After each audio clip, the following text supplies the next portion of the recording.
Hey guys, I'm back like I never left. Now, on today's episode of In Alignment with T. Welcome back to In Alignment with T, where we take a deep dive into the cognitive, social, cultural, and emotional realities of the human experience. Now, I've been gone for a while, and in all fairness, I do owe you an explanation. I've been struggling with my mental health for the last 3 months, and things have not necessarily been easy. Considering the fact that mental health is the core purpose of this channel, it's quite necessary for me to be direct and very honest about why I've not been available and I've not been around. But I am picking myself up by the bootstraps. I am working through things and I do feel a lot better. And I do believe that I'm at a point where I can be a bit more available for the channel. I did consider giving up on the channel at some point and the podcast, but the truth is, I am still very passionate about this project. I still think it's very purposeful. I still think it's very useful.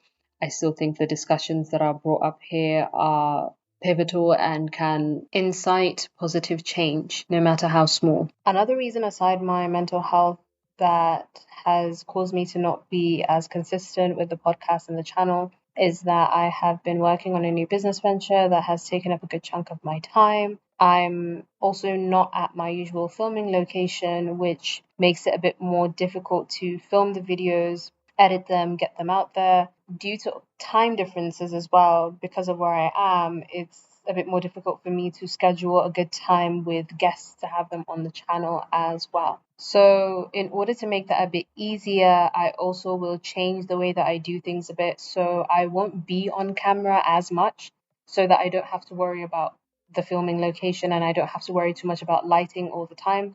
This does not necessarily mean that, the visuals will not be available or that I won't be on camera at all. It's just something that I'm putting on hold until I have a team that can help me with filming, lighting, and editing in order for me to stay consistent. So, audio recordings are going to be a bit easier for me. Please just bear with me. I am so grateful for everyone who has still stuck around, for those who have asked about me, for those who have checked in. The podcast is still on. I've not disappeared or given up just yet. So let's get into it. Now, I could possibly talk about anything, but in the last few episodes of the podcast and in the last few videos that were uploaded onto the channel, I did discuss quite light-hearted topics. But I think in order to kickstart this part of the journey, I would like to go all the way back to the inception of this channel in talking about the more difficult parts of the human experience. So today we are going to talk about the life and experience of the people pleaser slash pushover, why you can't say no, why it's not your fault, and what you can do about it. Now, during my stressy, depressy, lemon zesty hiatus, I watched a lot of movies and a lot of shows to the point that you could consider it criminal. And one of those films, which happens to be the quote unquote movie of the summer, it caused a lot of buzz, is the movie It Ends With Us, which is a film that was adapted by the book of the same name by Colleen Hoover, who, together with Blake Lively, made the grave mistake of trying to push this film as a romance. Colleen Hoover, and It Ends With Us is in theaters now, so grab your friends, wear your florals, and head out to see it. Now, the truth is, there is a bit of romance in this story, but the most important parts of it have nothing to do with the romance and everything to do with domestic violence.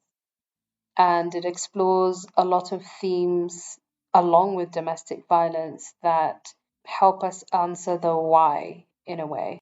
Now, there are so many ways we can discuss the life and experience of the pushover slash people pleaser.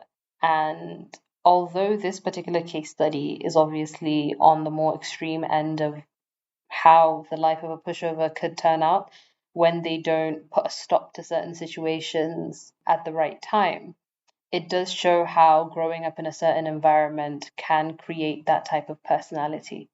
The kind of personality that might not walk away as soon as they should, the kind of personality that does not stand up for themselves, the kind of personality that makes excuses for others. So, we're going to explore that in this story today.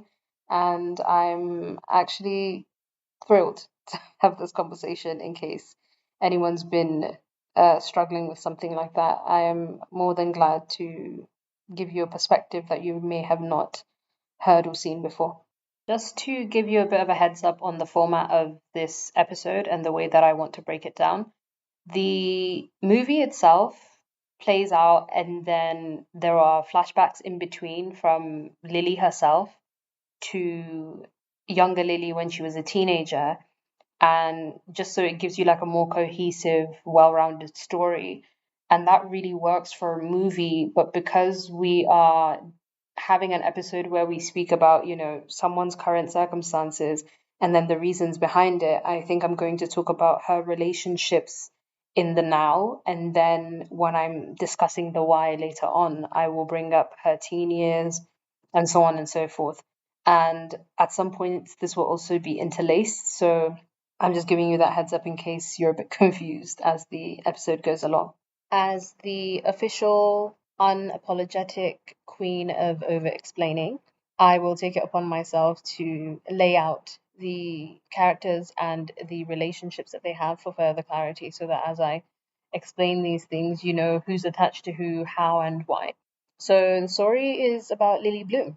And Lily Bloom is portrayed as an only child who grew up in a household where she would watch her father hit her mother.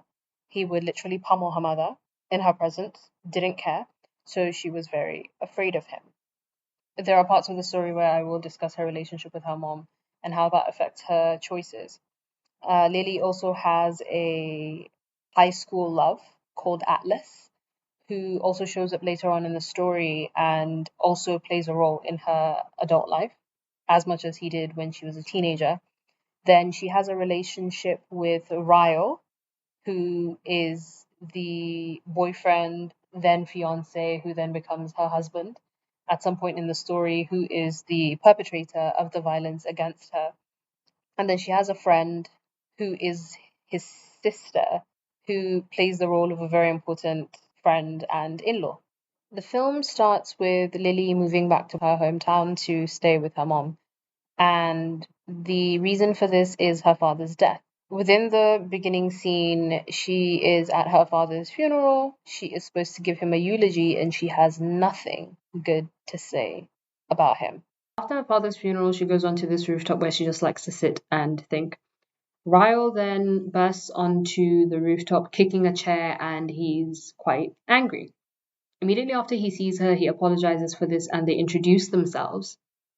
He tells her he's a surgeon who just saw a boy die tonight that he was operating on, and she tells him she has this dream of opening a flower shop. Then, as their conversation goes along and they get to know one another, and it actually seems like quite a pleasant first conversation, she tells him that she had fallen in love with a homeless guy sometime in her teens, and I think this is quite a significant thing, and I'd like to point something out.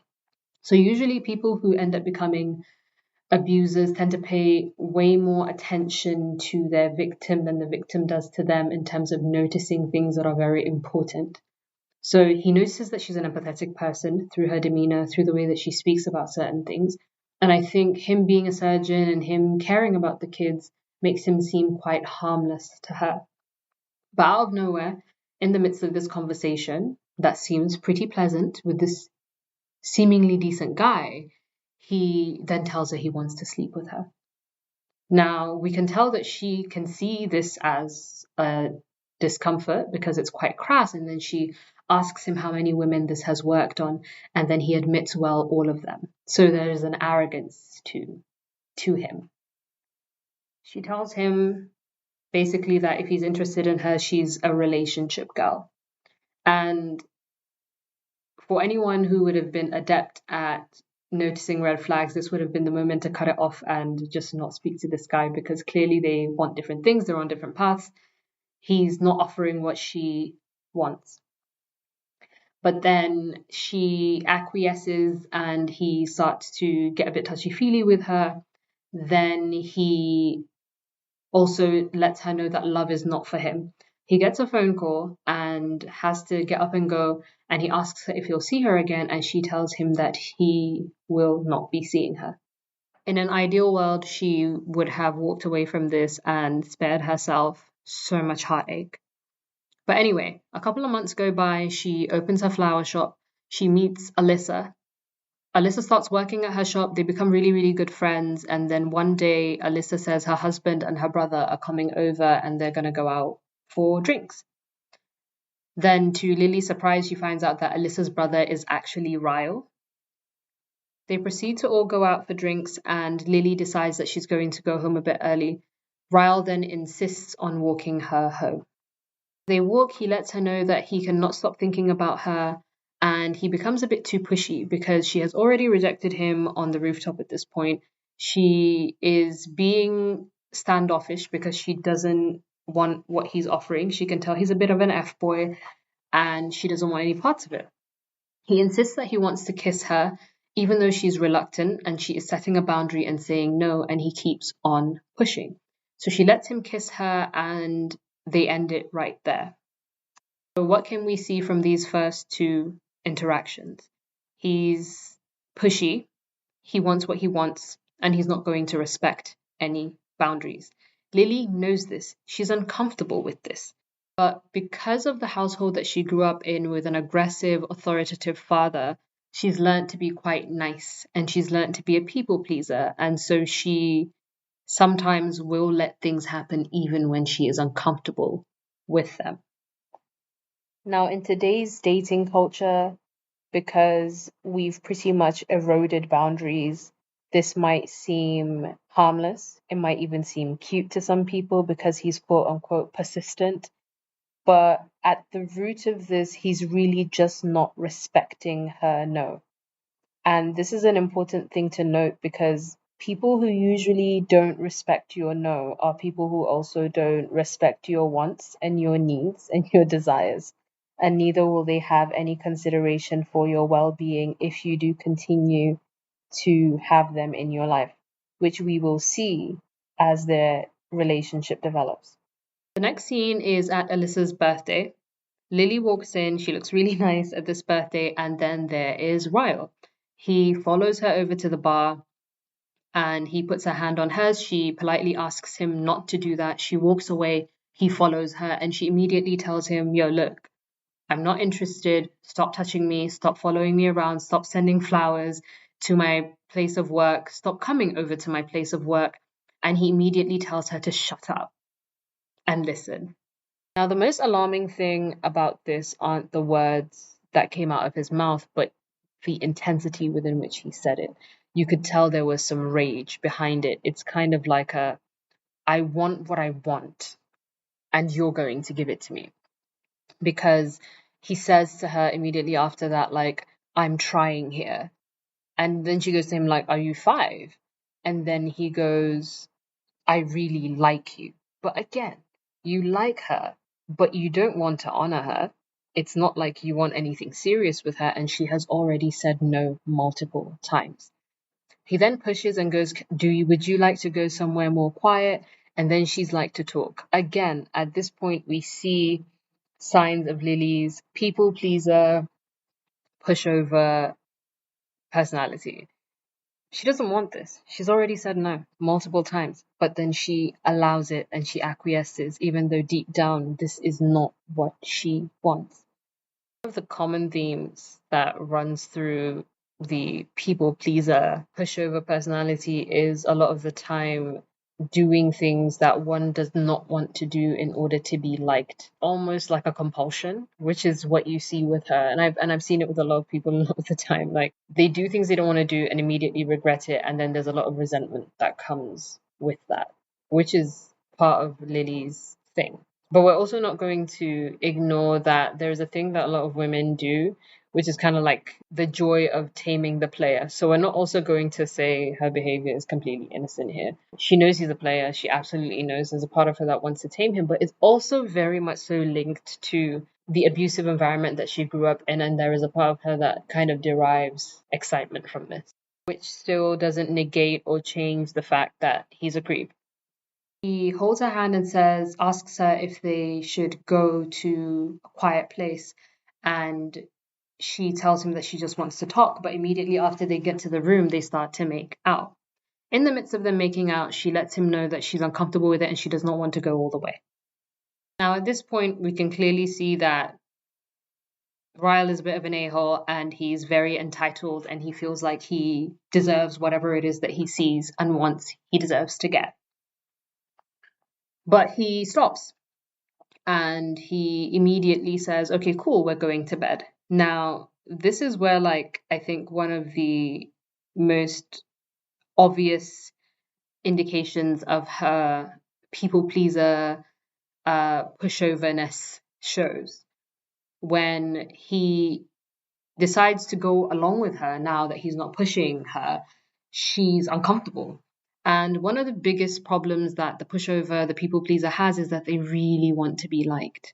Because again, because of the environment they grew up in, they know that not being liked and not pleasing others could mean danger. So then she now starts to worry about whether or not he likes her. And then she starts to become playful and she starts to tease him, which obviously is a bad idea, because now you're creating room for there to be confusion about your boundaries. Right? Because if you keep playing along, even though you say no and you're very stern about your no and you've said no many times, then when you get playful, it seems like an invitation.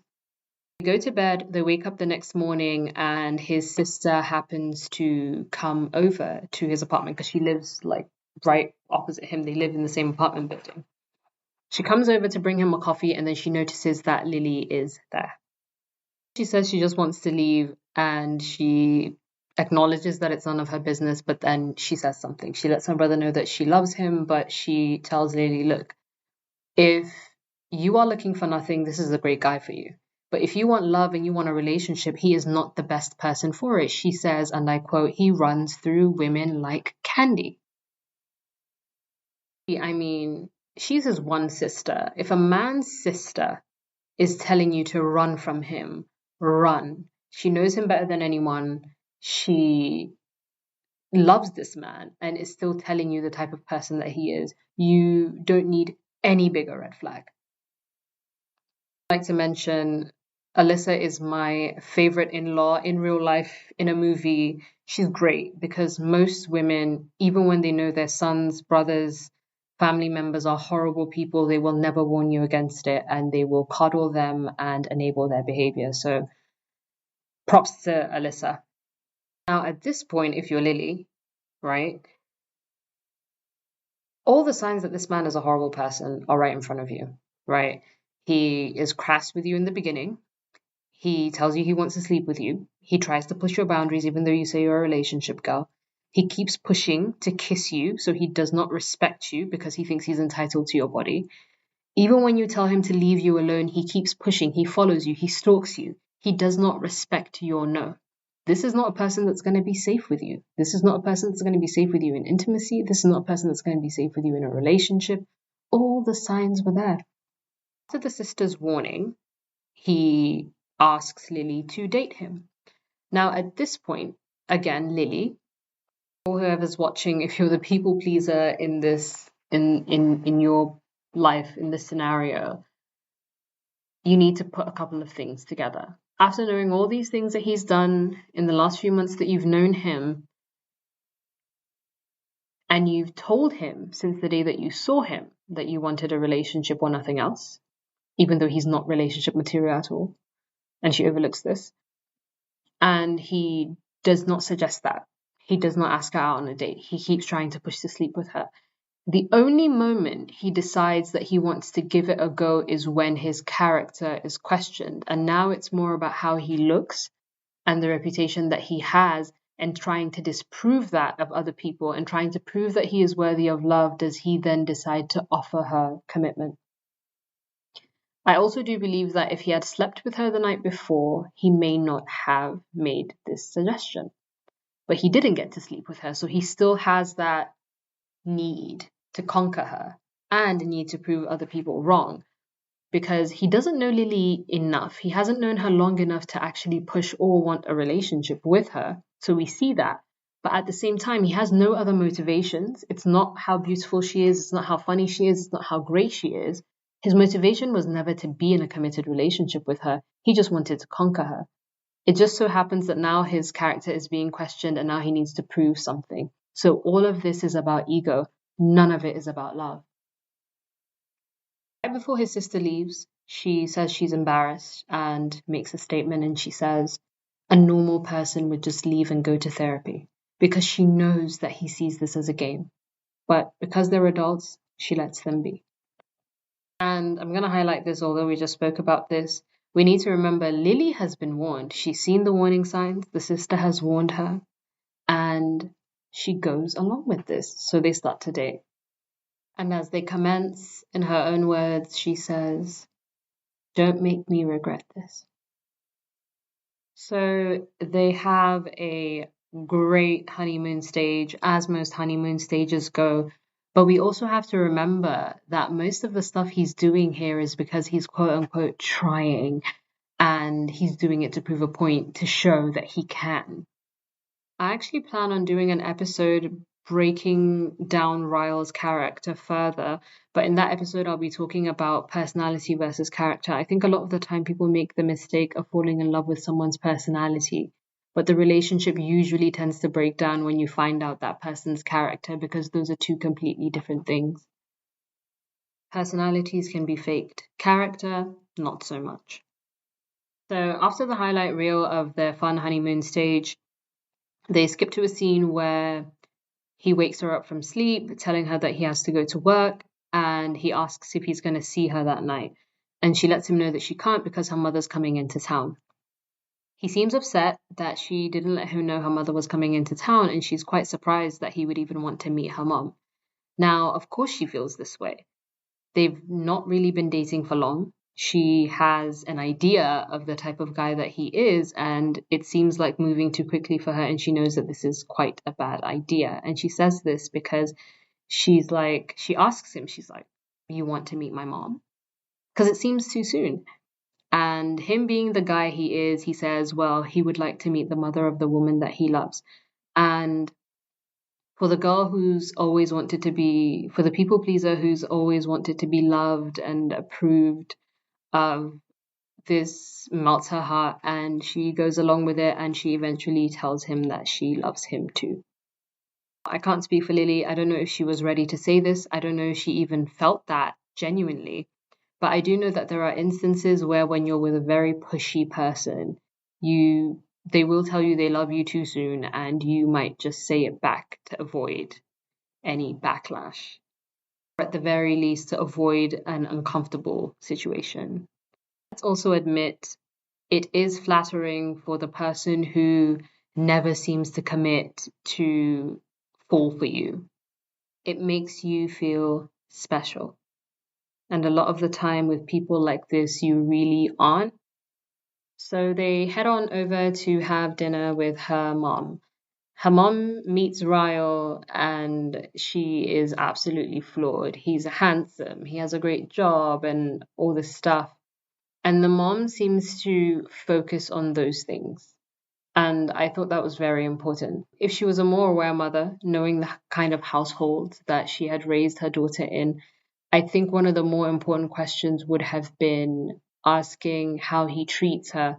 But the mother was definitely more focused on how handsome he was and what job he had and all of that type of stuff. And I'm not surprised that her mother would act that way in the face of her own abuse and her being a battered woman. I think her mother has not healed from that or learned from that, because later on in the film, Lilly does ask her mom why her mom never left her dad, and the mom said it was just easier to stay. I mean, Lily's dad was the mayor of their town, so due to status, maybe financial reasons, she believed that keeping her marriage was easier for her than leaving. So I wouldn't expect her to be the type of mother that would focus more on the health of the relationship, but more so the superficial qualities of the relationship. Then we go on to a scene in the bar where Alyssa and her husband announce that they are pregnant. And then Alyssa then mentions that they had a brother that had died. Another indication that their relationship had not gone far enough for him to insist on meeting Lily's mom, because he had not even expressed this very big, deep experience that he had had as a child, which basically would explain a lot of things about him, about his inability to connect and the struggles that he has. So, again, is he at a stage in this relationship where he is more focused on proving other people wrong and that he has the capacity to be in a relationship, or is he actually genuinely trying to connect with Lily, seeing as he doesn't share the important stuff? So, in the next scene, she wakes up at his apartment and he's making breakfast. And he seems to be in a good mood and they're flirting with one another. And then she forgets that it's a big day for him. He has a surgery coming up. Now, obviously, if you're in a relationship, this is wrong. She should have remembered that he had a big thing coming up, but she forgets. And she apologizes for it, and he seems slighted. And here's the thing, Justin Baldoni, aside from being a very handsome man, he's a really great actor, because you can see all those little micro expressions in his face, and sometimes they're not very obvious, but you can tell what he's feeling, and it's great. It's great acting. So then he asks her about a heart tattoo on her shoulder, and she becomes very uncomfortable. She becomes very nervous about this particular tattoo.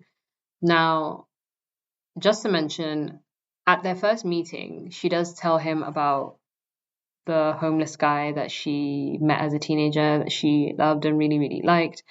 And I think she does actually also mention the guy's name. So I think this never really he never really stopped thinking about it, because he jovially says at the time, like, don't make me jealous of a homeless man.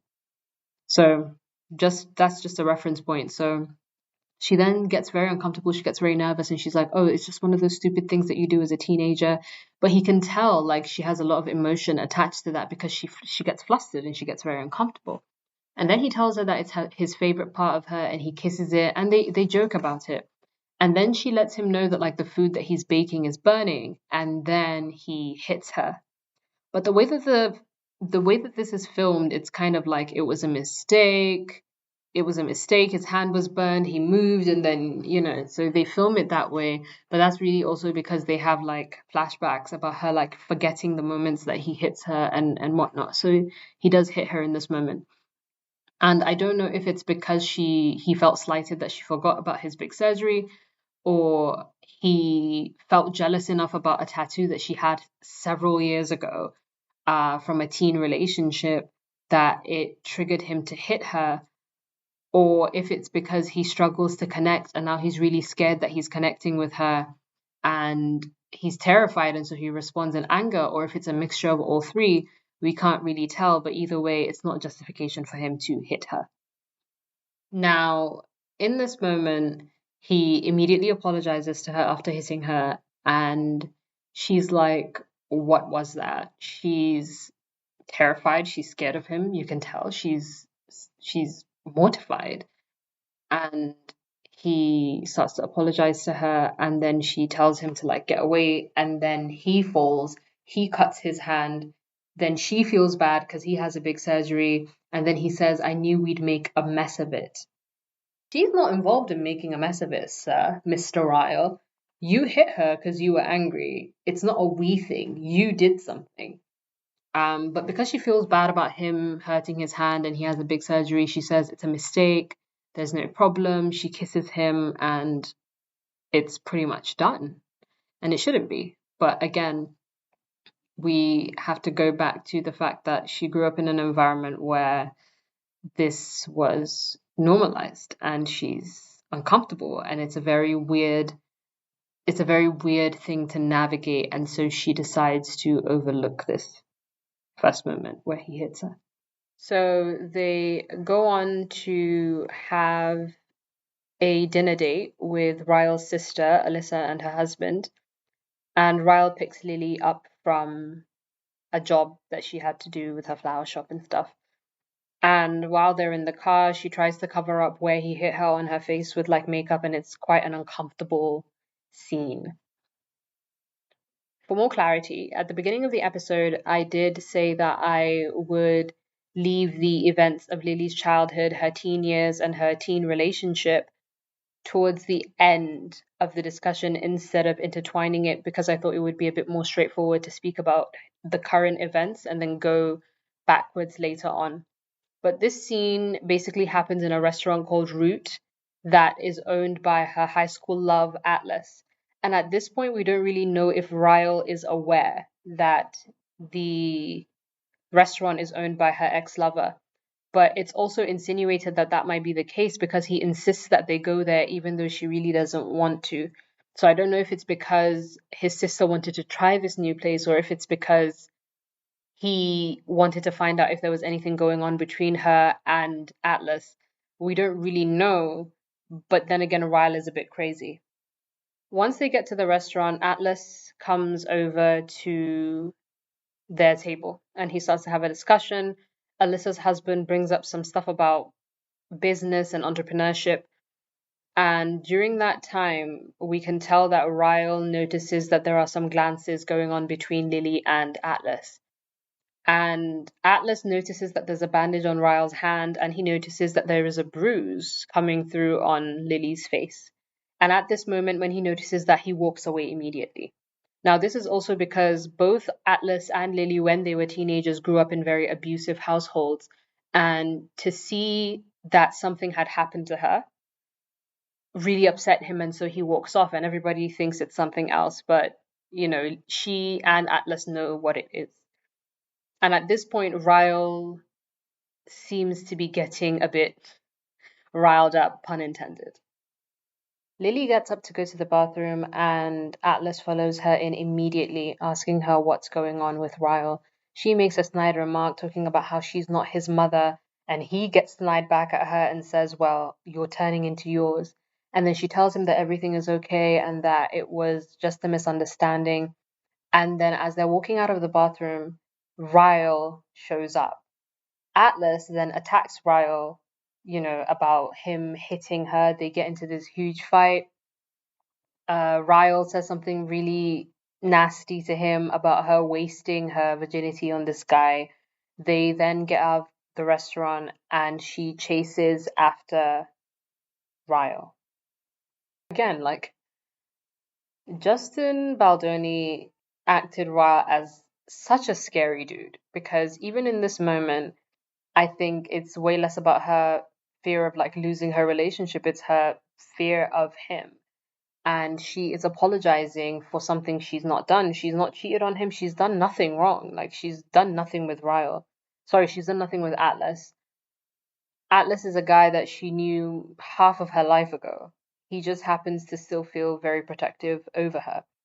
But at the same time, even though she's never cheated, she still does have feelings for Atlas, but it's not her fault, right? How you feel about someone is how you feel about someone.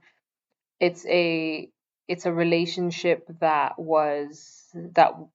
didn't end because they wanted it to end. Her relationship with Atlas actually ended because she watched her father beat him into a pulp when he caught Atlas in her bedroom when they were kids. They were canoodling around in bed. Her dad barges in and beats Atlas into a pulp. And the last time that she sees Atlas, he's bleeding and an ambulance is taking him away. So that's the last time she saw him. So she still kind of yearns for him and he yearns for her. So Ryle then says anyone but him. And he's still really coming from a place of ego. And then he continues to say, I've never been here with anybody else before, and you've got me, and I love you, Lily. And she apologizes to him, and she assures him that it's just him. And at this point, different people can have different opinions about how this scene is, but when I look back at his past behavior, you can still see that most of this is from ego. He has a lot of insecurities in relation to Atlas, and I don't know if his insecurities in relation to Atlas are justified, apart from the fact that she used to love someone else. And this is a woman in her 30s. Of course she's had exes. Of course she's had somebody that she used to love before. But what matters is what she's doing right now. And so far, she's actually really done nothing wrong. He's just operating from a very hurt place. And as his sister said, he's supposed to go deal with that stuff in therapy. In the next scene, Lily and Alyssa are at the flower shop and Atlas shows up. Now, I love me some Alyssa. Alyssa got her purse and went to go get some coffee and excused herself from the whole situation and gives Atlas and Lily some privacy. He walks in and he apologizes for the way that he reacted to finding out that Ryle had hit her. And he just lets her know that whenever she may need him, that he's always going to be there. So they have this awkward conversation about exchanging numbers, but then he's like, you know what? Here's a card with my number on it. I'll put it in the back of your phone, just between your phone case and your phone in case you ever need it. She says she won't need it, and he says that he hopes she won't. Now we skip over to a scene with Lily and Ryle at his apartment. Lily is cooking, and Ryle comes up behind her. She seems a bit absent-minded, but then she asks him if he's happy. And he says that he wasn't happy, but that she makes him happy. And again, this might seem flattering to most people, but in all honesty, I think being happy with someone and having them add to your happiness is great, but they shouldn't be the only light in your life. That's not very healthy. So then he asks her if she's happy, and she says, well, she's got all these issues, she's got this ticking clock and all these things that women have to worry about. And he then says he doesn't know if he's happy with that answer. And then she says, well, in all honesty, her responses are a bit incoherent, but she just concludes with the fact that she feels like she developed a coping mechanism from her mother. And the truth is, I appreciate this. I think Lily, to some degree, is very self aware. And I think that's what also makes her people pleaser slash pushover personality very interesting. She's very self-aware of the reason why she acts the way that she acts. She's very aware of it, and that's great. But I think it's also a sign that sometimes you can again know that things are wrong cognitively. You can know that, how your childhood affects you. You can be very self-aware and still subconsciously fall into some traps. And then she clarifies that her dad used to hit her mom. And then he's like, I'm so sorry. He didn't know. And she was like, well, this isn't one of those things that people talk about. And most people actually don't. A lot of people grow up in, a lot of regular people that you would assume have very regular, normal lives. Sometimes you might even think they have loving families and loving parents, grew up in a lot of violence and a lot of turbulence and a lot of high emotion households, high unregulated emotional households. And then he asks her if her father ever hurt her, and she said he didn't, but she was still very terrified of him because she saw what he was capable of doing to her mother. But she then tells him that he did almost kill Atlas, though. Like I mentioned earlier, he bloodied that boy. He left in an ambulance. It was really, really bad. And I can understand, like, a father being upset that some boy he doesn't know is in his daughter's room. I get it. But the rage with which he beat that teenage boy, unfathomable. And she saw that. Her first love, didn't know if he was going to live or die, as he's pushed on, what do you call those things? As he's pushed on, like he's taken away on a stretcher away from her home. And I think there's also something else to note about Lily's personality here. She justifies and overlooks Ryle's aggression towards her, and she makes excuses for him. But when she saw him exchange blows with Atlas, it bothered her a lot. It bothered her way more than it bothered her when he would hit her, which also says a lot about how she puts others before herself. So then they go to see Alyssa's new baby. Alyssa just gave birth, and in that moment, he's, as she says, drunk on baby smell, and he proposes to her and they get married. And in those scenes, just like the scenes of when they first started dating, you see that sometimes people have really great moments. I think when people talk about abusive relationships, sometimes people think it's bad all the way through. And it's like, or when people ask, like, why did this person stay? A lot of the time it's because between the bad times, there are sprinkles of really, really good times. And it was such a sweet moment. But then as the viewer, you now have an idea of the nature of the relationship. Not long after the wedding, Lily and Ryle are on the phone to her mom, and Lily is in the kitchen doing something, so she gives her phone over to Ryle to help her charge it. And then she hears something break. A lamp is broken, so she runs over to see what happened. And then she sees Ryle sitting down. He's very upset. And then he tells her that when he went to charge her phone fell, and he saw that there was a number in there. Now, remember earlier, I did say that Atlas had put his number between her phone and her phone case in case she needed it because he was concerned and worried that Ryle might hit her again. So Ryle says he called the number and Atlas picked up. He was really upset. And then she keeps trying to reassure him that it was nothing.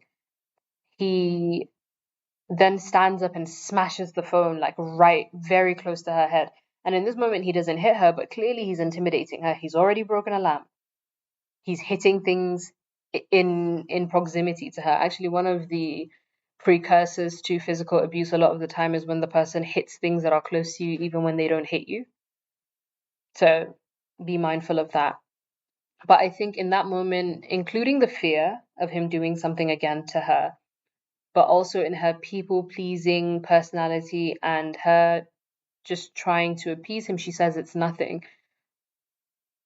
But just a point that I'd like to make, abusive relationship or not, I think when something like that happens with your partner, it can be very upsetting for them if they do find out or think that you're cheating or going back to an ex. And I think in that moment, if you do have the opportunity to do so, instead of telling them it's nothing, they're going to feel like you're messing with their intelligence or trying to gaslight them. I think it's really important for her to be very straightforward, even if her explanation might upset him.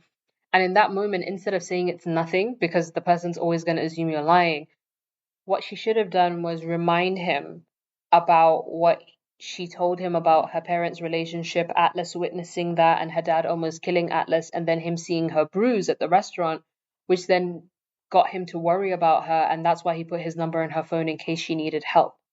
Now, obviously, as the other person in the relationship, you'd be like, yeah, but you've got the police. But hey, Atlas had good intentions. And so I think she should have given that explanation, but maybe she didn't. She felt too scared to do so. Maybe there wasn't enough time, but I'm just saying, just for the people who are not in abusive relationships, if something like this ever happens and your partner confronts you with it, just give them the valid explanation, because telling them it's nothing just makes them feel worse, and it is a bit gaslighty. Now back to the scene. She chases after him. He goes out through the fire exit, and as she's begging him and chasing after him and trying to explain, the scene cuts as she falls down the stairs. Then her eyes open and he's cleaning her wounds. And she wakes up and she completely has no idea of what happened. He tells her that she fell down the stairs and he tells her that she's okay. And then he asks her a couple of questions. And again, this is like very indicative of the type of manipulative person that he is. Because one, he lies to her about her falling down the stairs. He threw her down the stairs because he was angry. And he says, "What's your name?" She says, "My name is Lily Bloom." Then he asks her where they are. She says, "We're in our apartment." He asks her who he is. She says, "You're my husband." And then he says, what am I doing?" "You're helping me." And then he said, "Say it's nothing." And she says, "It's nothing." And that's exactly what she said to Atlas when Atlas was questioning her about whether or not Ryle was hitting her. So he lies about when he beats her. She has no memory of when he does do it, or she has very chopped up memory about it. And he manipulates her into normalizing it and making it seem as though she is okay. Because in his mind, if he can convince her she's okay, then he's done nothing wrong. In the next scene, she dresses her wounds and goes on about her day. Then Alyssa comes over to the shop and lets her know that they've basically made it on like the top 10 places to go in Boston in, I think it's People magazine or Vanity Fair, I can't remember which one. And she reads that she's happy. She goes home, she prepares dinner in order for her and Ryle to celebrate, and then Ryle comes home. He comes home and she asks him if he's read the article, and he asks her to read it. And she starts to read the one about her shop, but he tells her to scroll to skip to number 1. Number one is obviously Root, which is Atlas's restaurant, and he basically speaks about how he always wanted to call a restaurant Root because of her. She's a gardener, she loves flowers and all that stuff, and it was all about her. He also speaks about the wooden flower that he carved from a tree when he was younger. That heart is in the same shape of the tattoo that is on her clavicle that Ryle had asked her about multiple times. And she always referred to it as a stupid thing that you do when you're a teen. He continues to be very upset about it. So then he asks her if she loves him. And she says she does. And then he asks her if she loves Ryle. And she says she doesn't know. Which again, like, so long as she's not actually cheating, like, she had a confusing upbringing. She had a confusing upbringing. She was in love with this guy. The only reason why she didn't end up with him is really because her parents forbade it and her dad beat him, and probably didn't she probably didn't think there was a reality where he would want to be with her after what her father did and all that stuff, so they didn't see one another. But again, even if she was cheating, there is no justification for what follows. So immediately after, he starts to kiss her. Now, for most people, they don't want to get intimate immediately after an argument, especially one that uncomfortable, because he forced her to read when she didn't want to read. Every time she would stop reading, he would tell her to keep going, and he was intimidating her, and he was right in her face. So he starts to kiss her, and she doesn't want it, and she's like, stop. And then he refuses to, and he keeps going, and then like he pulls her off the counter, and he keeps going after her, and he pins her down to the couch, and she's begging him, and she's telling him to stop, and he hits the final nail in the coffin, and he grapes her. He essays her on the couch, and as he's doing that, he bites down onto her clavicle, literally trying to remove the tattoo that she got, the tattoo associated with Atlas. Absolutely insane. She pushes him off her and she runs, as she should. Once she escapes from their apartment, the first person she could think of was Atlas. So she goes over to Atlas's restaurant and he helps her. They go over to the hospital. This is where she finds out that she's pregnant, but she also chooses to cover up for Ryle and not tell the doctors or the police that he had essayed her. She stays with Atlas for a bit and she doubts whether or not she will be a good mother. And then he reminds her of the kindnesses that she showed him when they were teenagers. When he was homeless and she saw him and she got him food and got him some supplies and let him shower at her home and still chose to be with him even when everyone else made fun of him in school for being homeless. He reminds her of the core of her character and tells her that if she did decide to keep that child, that she would be an amazing mother. He drives her up to her shop, I believe, and then he hugs her and basically lets her know that if she ever decides to fall in love with someone again, that he would always be there.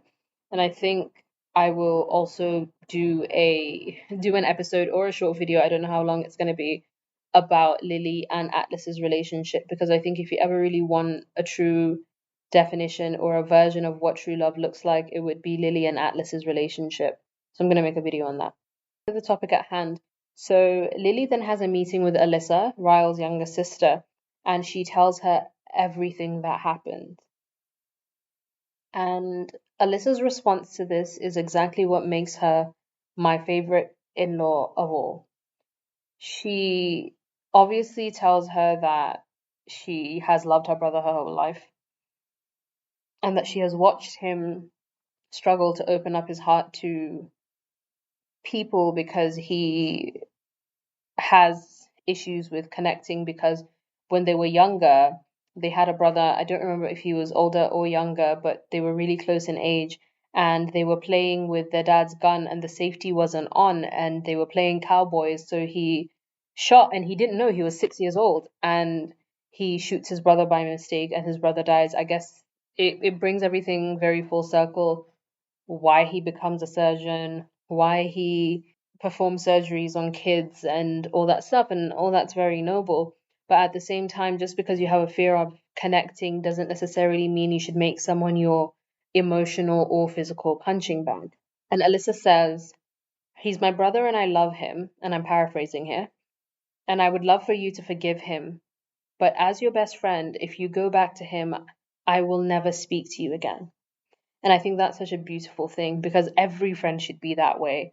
If their friend is ever in an abusive relationship, but at the same time, for her to be a sister, which is something that a lot of people struggle with, and not only recognize what her brother did was wrong, but to also go ahead and forbid her friend, her sister in law, her brother's wife, from going back with him or getting back with him because she will not enable his bad behavior. And let's remember that Alyssa was the one who warned Lilly from getting in this relationship to begin with, because although she may not have known that her brother had the capacity to hit a woman or the capacity to essay a woman, she knew that he had issues with connecting and that he had nothing to offer Lilly to begin with. And I absolutely applaud her for that. And I love how she was written in as a character. In the next scene, which I already brought up earlier, she is setting up her new house that she's going to live in with her baby, and she asks her mom why her mom stayed with her dad, and her mom said she stayed because it was easier and because she loved him. And I appreciate that they put that in there. It makes her really brave to have such an uncomfortable conversation with her mom. And I also appreciate the mom's honesty, but it can be very difficult to hear that, because I think Lilly was also considering what kind of life she may have had and maybe what kind of choices she may have made if she didn't have to grow up witnessing and seeing that. I think what I don't really like too much about Lily's mom, though, I mean, although people grow at different paces, I don't think her mom never takes responsibility for the role that she played in creating an environment that made abuse and physical violence so normalized that when her daughter got into her own relationships, it took the worst of the worst for her own daughter to leave. Then, when Lilly is setting up her daughter's crib, she calls Ryle over to help with the crib. He comes over to help, and when they're done, she asks him if he wants to feel the baby kicking, because she felt a little bit of pain, and he asked.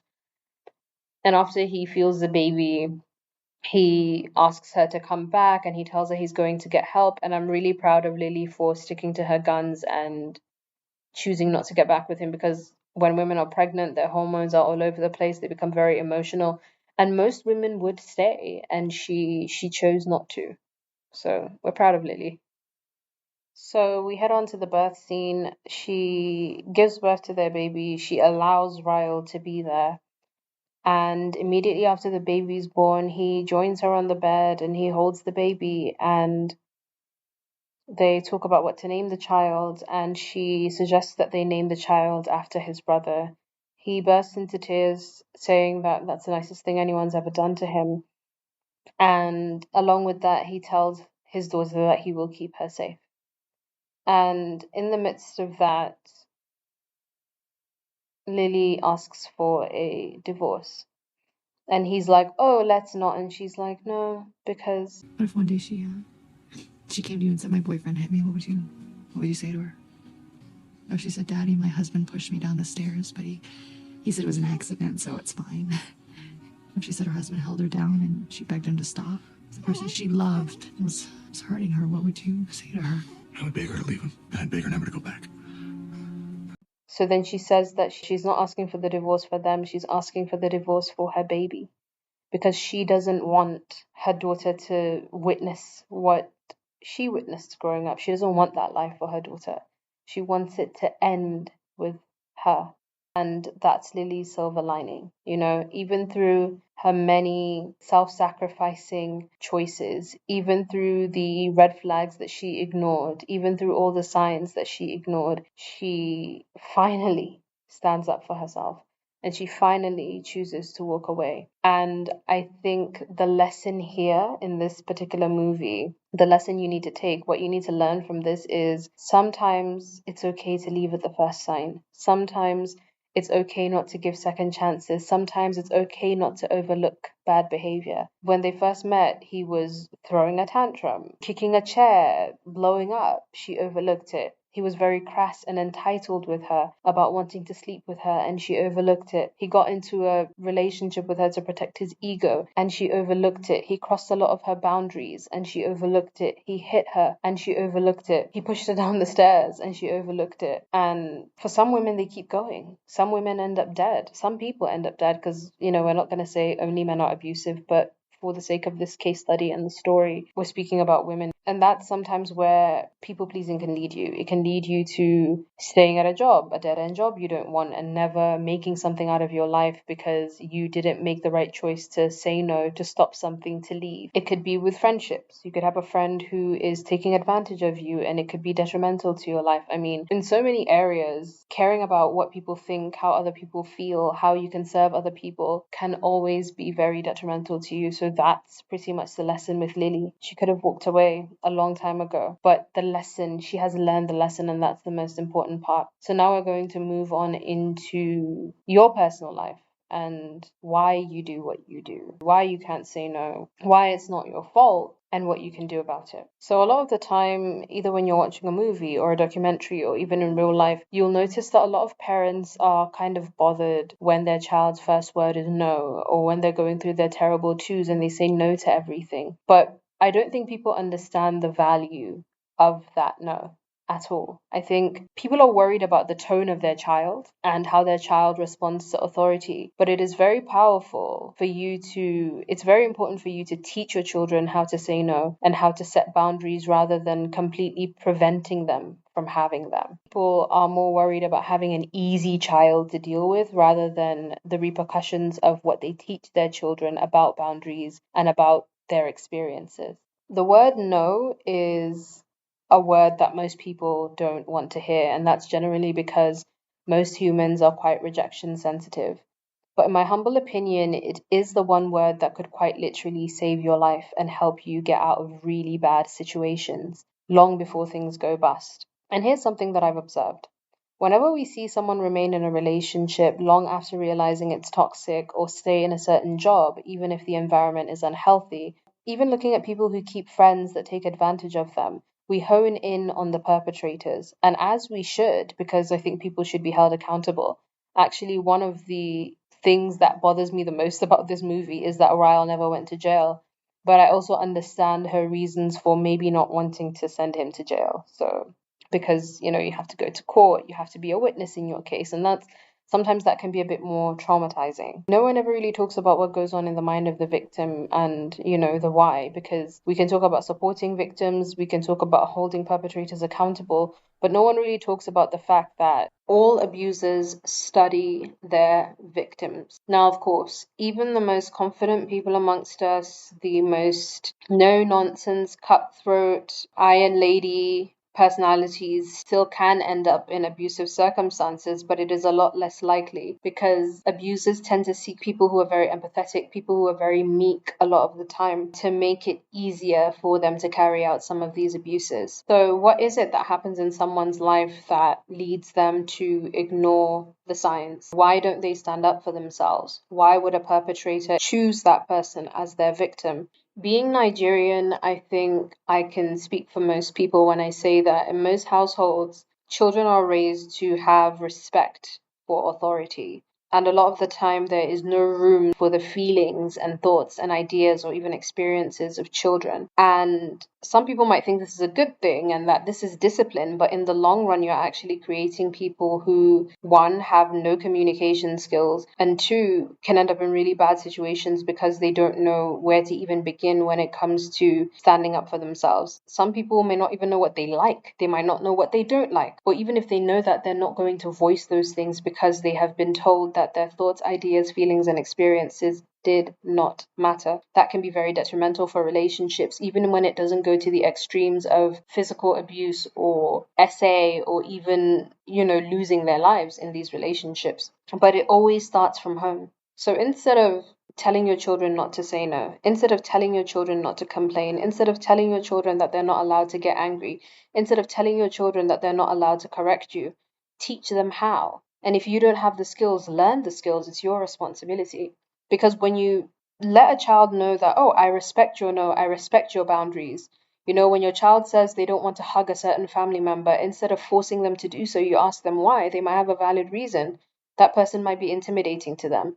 Maybe that person might even touch them. And I think this is also something that goes into like childhood SA even. When children are taught to fear those who are older than them, when they're taught to respect and cower to authority, when bad things are happening to them, they're never going to come tell you. They could be getting bullied at school, they could be being physically or sexually abused by other adults or other children, and they might never feel comfortable to tell you because you've already instilled it in them that they shouldn't say no, that they should respect authority, that you're not a safe space. And I feel like this is even worse with the children who get beatings for stepping out of line. So I think one of the key ways to avoid an adult that struggles with identifying abusive behavior, an adult that struggles with walking away when they see the signs, an adult that struggles to stand up for themselves, is rooted in what you tell them about how important their feelings, their thoughts, and their experiences are as a child.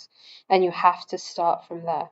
Although this is the norm and people think raising kids this way is our culture and therefore that makes it okay, you might be creating an easier, simpler parenting experience for you because you don't have a bad kid, and you're not going to be judged by others for having a bad kid that is rebellious and quote unquote bad. But you are setting your child up for a very difficult life, because people who also don't stand up for themselves tend to also have a lot of resentment against the world. Whenever they allow their boundaries to be crossed, it damages them, it hurts them, because they do not feel seen. And not feeling seen can build up a lot of rage, and it creates a lot of problems. Don't do this to your kids, please. There's this video that's been circulating on TikTok, and I thought it would be a great example of the right attitude for a parent to have when a child voices or expresses a boundary in a particular way. And in this video, as you'll see, it's a father whose daughter suddenly stops accepting his hugs. And instead of enforcing them on her, he actually asks her what's going on, and then she explains that she actually trusts him and that he's the only man who accepts when she says no, which then makes her safe enough to establish that boundary with him, which is a testament to his parenting. And that's why she does that, because all the boys in school always cross her boundaries when she asks not to be touched. So she kind of pushed me away. I'm like, it's all good. You know what I mean? Then it kind of became a joke for a few years. And then, she got a little bit older. And so one day, I asked her, I said, hey, we good? She's like, yeah. Why would you ask me that? I said, well, every time, dad tries to give you a hug, kiss you on the cheek or whatever, you're always pushing me away. And she looked at me and she said, and she was a little bit more developed than girls her age. And she looked at me and she said, because you are the only man that when I tell you not to touch me and stop, you do it. Because when I go to school and the boys touch me and they grab me and I tell them to stop, they think it's a joke. Mm-hmm. And they won't stop. But I know if I tell you to stop, you'll stop. So it wasn't that she didn't want me to. It was the fact that she found peace and solace in the fact that this is a man, the first man in my life, that when I tell him not to touch me, he actually listens to me. And it broke my heart. But it let me know what kind of privilege that I have, right? And then I start researching. Because now my heart is wide open. Yeah. So now I'm talking to my mom. I'm telling her the story. She said, son, the stuff I had to endure. Now, I know I've harped on this throughout the breakdown of the movie itself, that Lilly overlooks all the red flags. All the red flags just keep piling in and she keeps overlooking it. But the root of why a lot of people tend to overlook has a lot to do with what people grow up seeing in their households and what's normalized to them. But I think it also has a lot to do with, even as an adult, what's encouraged in your culture. We live in a culture that I believe enables abuse. So, for example, being Nigerian, we have this culture of forgiveness, right? Nobody is perfect. You want a perfect husband, you want a perfect wife, you're not very forgiving, and they guilt you into forgiving unacceptable behavior, and it becomes the norm. People will tell you relationships, friendships, marriage is hard, and therefore you need to be comfortable and accept things that you really shouldn't be accepting, and that can be very dangerous. So even the culture itself hones in on forgiving and forgiveness. We focus a lot on protecting the family, protecting family members. You could come across a family where there is a lot of childhood molestation that takes place and nobody ever does or says anything about it because, well, you don't want to ruin the family name. But then here you have a child who grows up very damaged because nobody protected them and nobody stood up for them, which then further intensifies the feeling of not being important, not being valuable. Feelings, values, experiences, pain not being recognized, especially by the people who are meant to keep you safe. And that can also present itself in adulthood as somebody who allow isn't the right word, but who succumbs to very abusive, domineering characters in their life.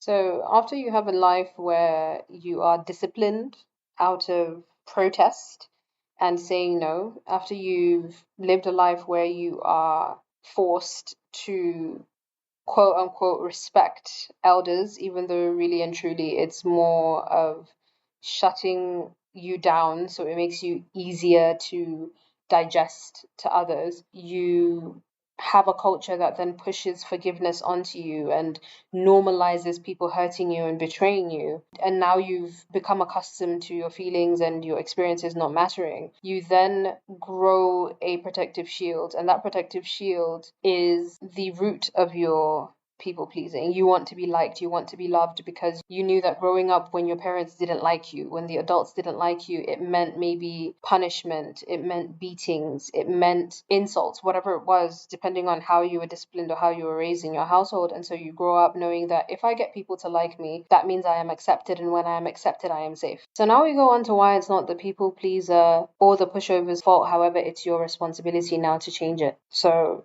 if you don't want to keep living that life, you have to then take the reins and take the wheel and change that for yourself. So how do you do this? How do you not end up in these situations? Because the truth is, it is your life, and therefore you do have control over what ends up happening, or at least some control to a certain degree. For instance, in the movie, when she's sitting on the roof the first time she meets Ryle, he's kicking a chair and he's throwing a tantrum. Now, if you know that you are a pushover, because you have to be very self-aware to know this, you would have, at this point, you know your family history, you know what your patterns are, so it should be easier for you to recognize. When you know you're a pushover and you see that kind of behavior, you are better off not interacting with that kind of person. Now, of course, our culture will tell you not to judge people, and people go through a lot, but again, you are looking at not putting yourself in situations or in relationships with people who trigger you and people who remind you of the horrors of your childhood or the horrors of some of the things that you may have experienced even in your adulthood throughout your life. Avoid those people. You're better off that way. Does it make you a bit more judgmental? Fine. You should learn to be very comfortable with being judged, although I know that this is something that is very difficult for a pushover because the environment you grow up in makes you work so hard and thrive not to be judged and not to be cast out and ostracized, because that might mean danger. And I will double down on this. Like, this is the most important bit, and I think when you have this bit down, it makes everything else along the way easier. You need to become very, very comfortable with not being liked. It's hard to do, but you need to get this particular part of it down pat. Because the moment you get rid of worrying about what people think of you, whether or not you have their approval, you can walk away from anything and anyone without worrying. You can walk away from a bad friendship, a bad job, a bad relationship. You know, you're not going to be worried, because if you really think about it, like, many people are in friendships they don't want to be in because even though their friends are very harmful to them, because they don't want to be set aside, they don't want to be judged. Many people remain in toxic relationships. I think there's this whole thing that's been happening with a lot of millennials, like cutting off their parents. There are so many people who might want to do it, and it's usually because those parents are very toxic. It's not just disrespectful kids dropping off their parents. I think a lot of those people drop their parents because their parents are toxic and very harmful to them. and so they cut them off. And most people would label them as disrespectful and ungrateful kids that don't have any value for what their parents sacrificed for them, and so on and so forth. But for the people amongst them who don't care about being judged, they don't care, and they go on with their lives absolutely unaffected, because no one else gets to tell them about their experience. No one else gets to tell them about what they went through. No one else gets to tell them how to live their lives, and usually those people tend to die happier. So that was just like an example. But if you become very comfortable with not gaining or having the approval of others, you get to live a more comfortable, safe life. There are people who are in marriages that make them absolutely miserable, but they don't leave because they don't want to shame their families. They don't want to be judged. They don't want to become a divorcee, and so they remain. It's almost like the story of Isis, the woman who's been blowing up and going viral, the woman who had the whole video about how she had married a monster and how he had essayed 2 of her daughters. She admits that her husband raped her in the first 4 months or so of their relationship, and she still decided to stay with him. I feel like although different women have different stories, she lives in America. She could have left this man. He would have still had to pay child support. She didn't really have to stay. She lived in a very law-abiding country, and she would have been perfectly fine, but she stayed. But her staying isn't the problem that I even had, because that's her choice. She's an adult. She allowed her kids to live with a sex offender, for a lack of better words, and she was advertising this type of relationship to other women. So she was way more comfortable living with, having her children in a household with a man who is that much of a monster, just so she could go out there into the world and advertise her life as lavish and comfortable, and trying to draw other women in it, because outside perception mattered to her way more than her own safety and the safety of her children. Right? Living up to what society expects of you is very detrimental and very dangerous. It can put you in a hole you will not be able to get out of. So the most important thing here is learning not to care about what people think of you. And it can start by the little things. So I'm like a unapologetic queen of complaining. If I do not like something, I am going to say it. And I was not always like this. But now, I have a problem. Like, I can't shut up. And I don't care. And I'll keep being this way because it works, right? It protects me. It could be something as small as if you go to a restaurant. Now, I'm not saying you should like be rude to waiters unprovoked. This is not what I'm promoting. What I'm trying to say is a lot of people might think it's rude when a waiter gets your order wrong for you to complain about it. I think that's absolute BS. If I'm paying for something and I order it and you get it wrong, I need you to get me the right order. There's nothing wrong with that. But we live in a society that tells you that there is something wrong with you if you point out that you do not like something. I don't like it. I didn't order it. Can you please change it? Thank you. I don't think that's a problem. And if you're uncomfortable with that, it will affect every other area of your life. You will pay for things that you didn't want. You will accept things that you didn't want to accept. You will do things that make you feel absolutely horrible afterwards. And so even with something like that, if you didn't order sushi and you wanted some hot wings and they bring you some sushi, don't eat the sushi. You don't want to eat it. This is probably like the worst example, but you get what I mean. These are like the worst food examples to give, but like you get what I mean. Like if you want something, especially if you have to sacrifice something to get it, you should get exactly what you ask for. So start doing that. If you go to a restaurant, they get you the wrong drink, kindly ask for the right drink. Don't drink something you don't want and then pay for it after. Don't do it. Stand up for yourself. If somebody cuts in line and you're actually in a rush, because sometimes like you overlook the BS that people do and the rude stuff that they do, but when somebody cuts in front of you in line, sometimes you need to be like, look, I was here before you and I'm actually in a rush and I need to go somewhere. You don't overlook everything, because that overlooking can lead to you ignoring when you are being stepped on. So yeah, if somebody does that, you don't have to fight them. You don't have to make a fuss out of it, but step up for yourself and be like, yo, this isn't okay. I'm not comfortable with that. You don't have to fight anyone. You can do all of this in a very calm tone. I think even with your family, if you, let's say, have family traditions every Christmas or every Thanksgiving, and you have other plans and you really want to live up to your other plans and live your life and make your own choices, you're an adult. Apologize to your family. Tell them that you love them. Let them know you'll see them another another time, but this year I'm doing my own thing. And that should be okay. And if your family is real and your family really loves you, they're not going to take it personally. You know, a very unhealthy family dynamic would be if they guilted you to do something when you've spent maybe 25, 30, 35 years of your life doing their whims, and this 1 year they can't give you some time off. It lets you know where you stand with them. So your relationship probably is more to do with how they're pleased with you than what makes you happy in this one life that you get to live. And it could be just these smaller things, and it will eventually creep into other areas of your life. You know, if your friends are pushing you to go out and you don't want to go out, stand on it. If you are in a relationship with someone, you need to also learn to kindly say no. If you saying no to something that you don't want, especially if you're setting a boundary, means the end of a friendship or the end of a relationship, then so be it. It doesn't necessarily mean you should stay and be uncomfortable and unsafe, because again, it can lead to worse experiences and it can lead to a lot of danger. But I think especially when it comes to physical and sexual abuse, this is something that most abusers are looking for. Are you capable of being uncomfortable, you know, to make other people happy? A lot of abusers choose their victims this way. They choose people who don't stand up for themselves, people who don't have others to stand up for them. And so if you can exemplify that you are not easy to push around and that you stand up for yourself, usually the abusers will avoid you because they know you're going to say something, they know you're going to do something about it, they know you're not going to take it sitting down, and so they will steer clear of you, and that is exactly what you want.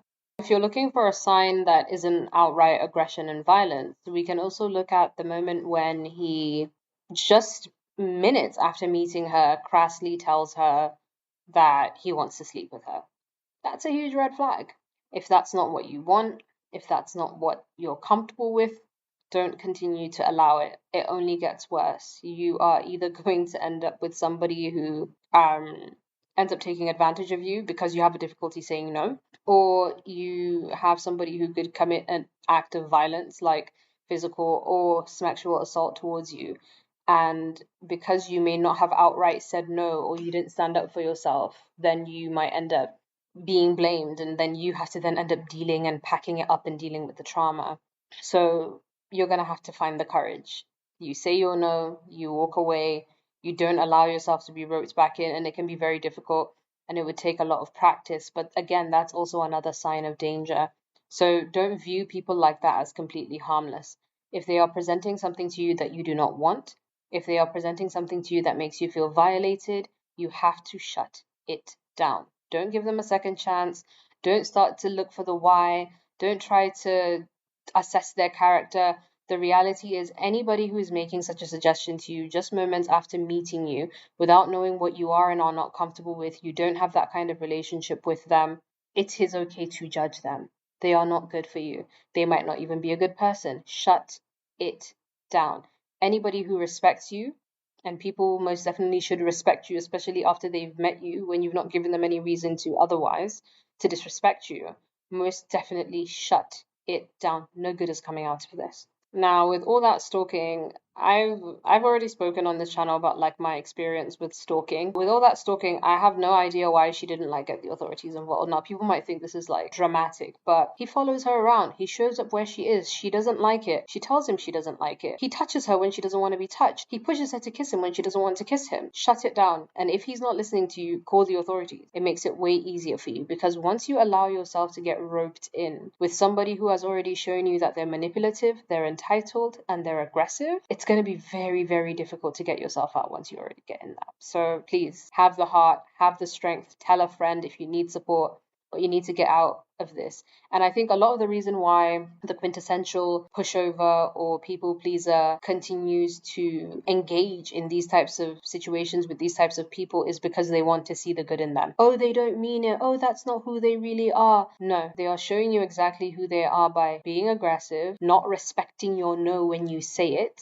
and by crossing your boundaries and by doing things that make you feel uncomfortable when you say they make you feel uncomfortable. So please note these things. There is no good person that acts this way.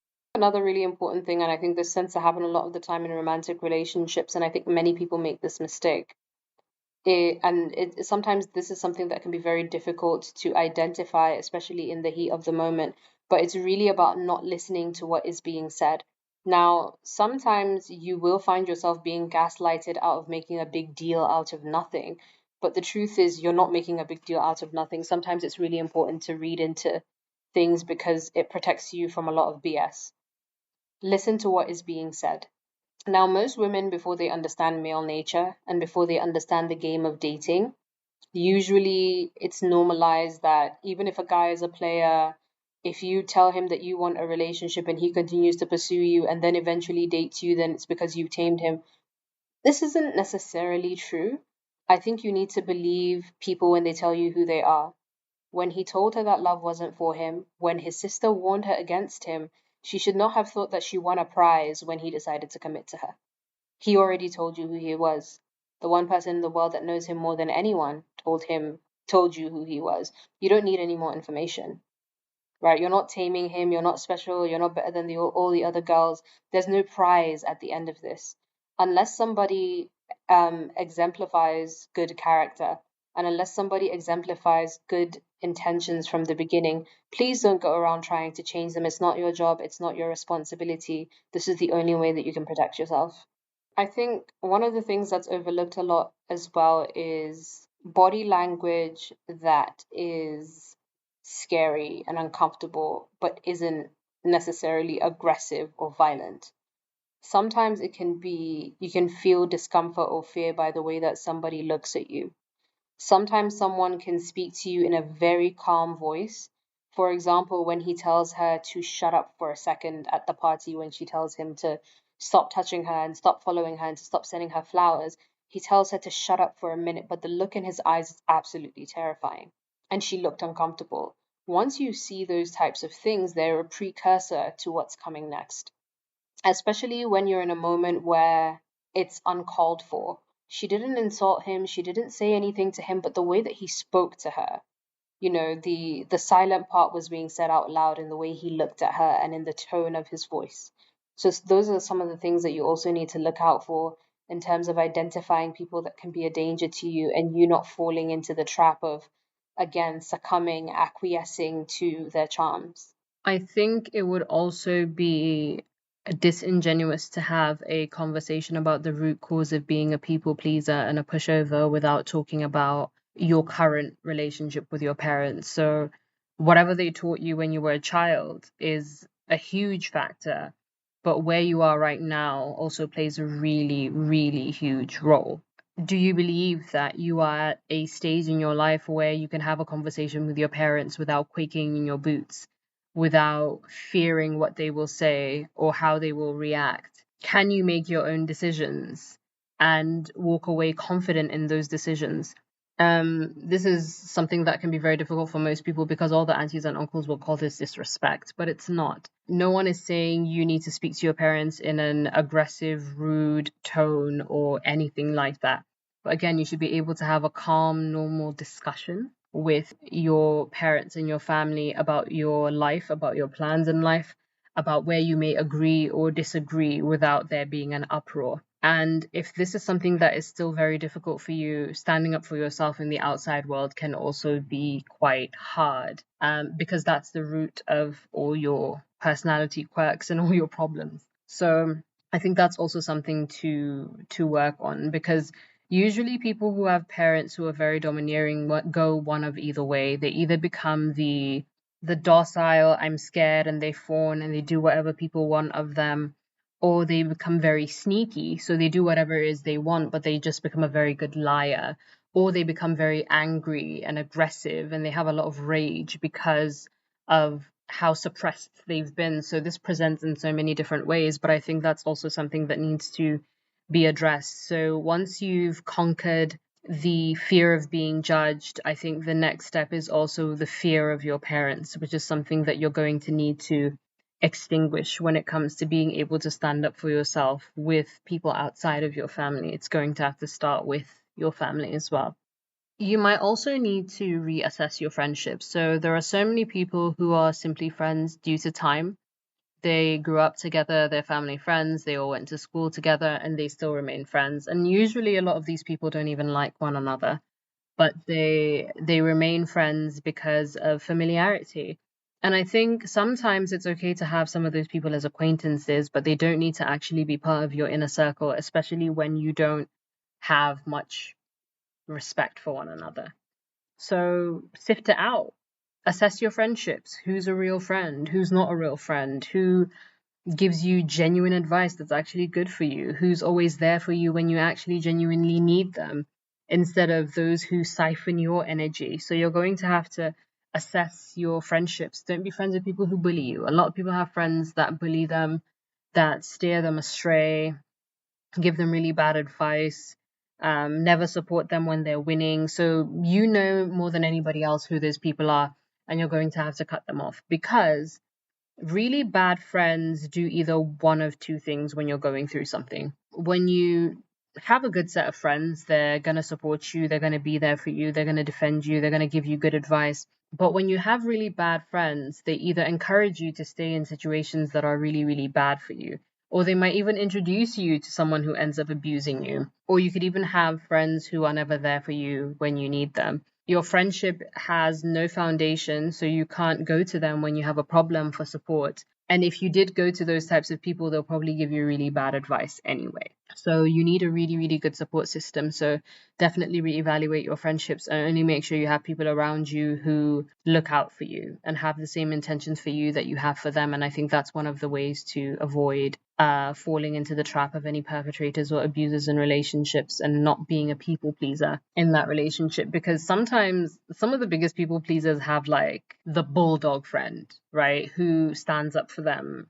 You'll hear a lot of men talk about how, like, oh, they move to girls either in public or in other places in the public or in the club, and they have a friend who's like, she's not interested. To most men, that girl might come across as a hater, but we women appreciate that friend, because that friend might actually see that that man is a problem and is letting him know that, no, not my friend, stay away from my friend. So sometimes you do need friends who can see when others are trying to harm you and they stand up for you. And I think that's why I go back to Alyssa in the movie. She's his sister, but she's also Lily's best friend. And she's like, don't go back to him. He's my brother. I love him, but don't go back to him. That's a good friend. And so those are the type of people that you also need in your life. So the closest to you should not be the people you've known the longest. The closest to you should be the people who are the best for you, especially the type of people that you can lean on. The last thing I'll say on this topic, and maybe the most important, I don't know, between this and letting go of judgment, I don't know which one's more important, but I think they're very linked. It's that you must learn from your experiences. Most people, and to no fault of their own, to be honest, in this very fast-paced capitalist world, you barely have any time to get a sip of water and get enough sleep. And so I absolutely understand, but you need to always reassess your interactions and your relationships with people. It's something that I've found is very, very, it's an invaluable thing. Learn from it. Learn from everything. If you can learn from others, great, but it's very important that you learn from your experiences, because if you don't, you're just going to keep doing the same things. You're going to keep meeting the same people in different skin, and the cycle will continue. So you must learn from your experiences, assess them, and usually you will find a pattern. Just look at, if you look at your friendships, look at the patterns of your friendships, look at your relationships within your family, your romantic relationships as well. If you are a single person right now, look at the last few relationships that you've had. You can probably find a pattern. Even if you're not dating the exact same types of people, the pattern within which you've dealt with them might be the same. And you have to look at it and be like, why do I do this? What do I gain from this? Why do I do things I'm uncomfortable with? Why do I never say no? Why don't I stand up for myself? Why? You need to learn. You need to learn. If not, you're going to keep on doing the same thing, and you might end up having a very resentful life that you don't deserve. So it's really important that you learn now so that you can save and protect yourself from the horrors of having to unpack that when you're older and when you have way less time. If you want a happy life, you need to start now. So assess. I think it's really important that you do that. And I don't think you will regret it if you do.